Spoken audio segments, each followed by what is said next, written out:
bütün eğitim sistemleri insan endeksli oluşturulmalıdır ve birçoğu da bu şekilde oluşturulur. Yani eğitimin amacı zaten toplumun değerlerini gözeterek o toplumun değerlerine yönelik insan yetiştirmektir. Dolayısıyla toplumun değerlerine yönelik insan yetiştirilmediği takdirde eğitim sisteminin de doğru işlemediği gerçeğini ortaya koymaktadır.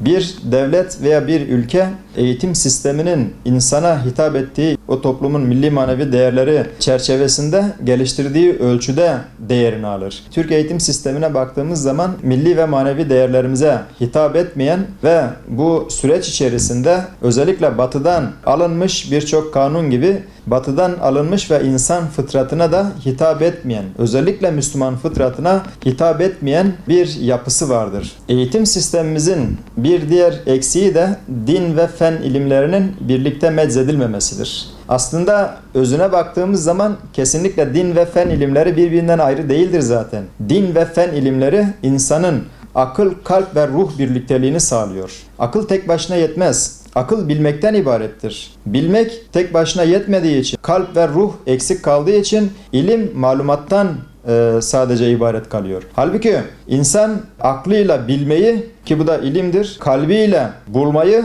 bu irfandır ve ruhuyla de olmayı, olgunlaşmayı, bu da hikmettir. İlim, irfan ve hikmet olmadığı takdirde zaten insan tam anlamıyla insanı kamil haline gelmiyor. Onun için din ve fen ilimlerini bir araya getirdiğimiz takdirde insanı akıl, kalp ve ruh bütünlüğünde yetiştirmiş olacağız. İnsanın şahsiyetini inşa ettiğimiz takdirde aileyi aynı zamanda bakın ihya edeceğiz. Aileyi ihya ettiğimiz takdirde medeniyeti inşa edeceğiz. Bu da din ve fen ilimlerinin birlikte işlenmesiyle ve gençlere verilmesiyle ancak mümkün olacaktır. Eğitim sistemimiz bir kere ruha dokunabilmesi gerekiyor.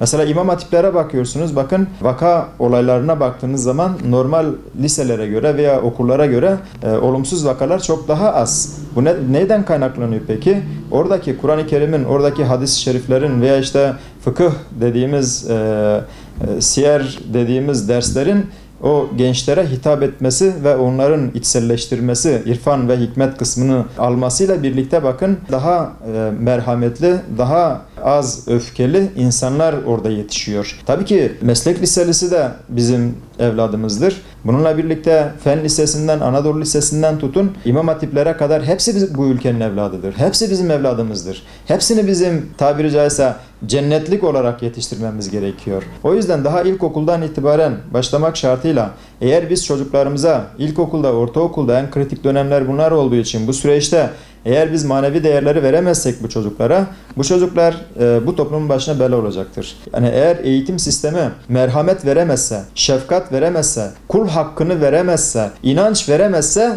o eğitim sisteminden çıkan insan da maalesef canavara yakın bir şekilde de çıkabiliyor. Yani dolayısıyla şahsiyetin inşası dediğimiz şey, eğer ki eğitim sistemi manevi boyutlarıyla şahsiyeti inşa ederse bu toplumda kargaşa da azalır, bu toplumda kavga da azalır, bu toplumda huzursuzluk azaldığı zaman birlik beraberlik artar ve bununla birlikte de toplum bir bütün olarak şahlanır. Aksi takdirde yani tabiri caizse biz kütüphaneleri eğitimle, inançla kütüphaneleri artırmazsak, ilmi, bilimi bu anlamda eğer artırmazsak maalesef hapishane sayımız artacak, mahkeme sayımız artacak. Bu da asla unutulmamalıdır. Onun için mümkün olduğu kadar eğitim sistemini milli manevi değerlere inkılap etmemiz gerekiyor diye düşünüyorum.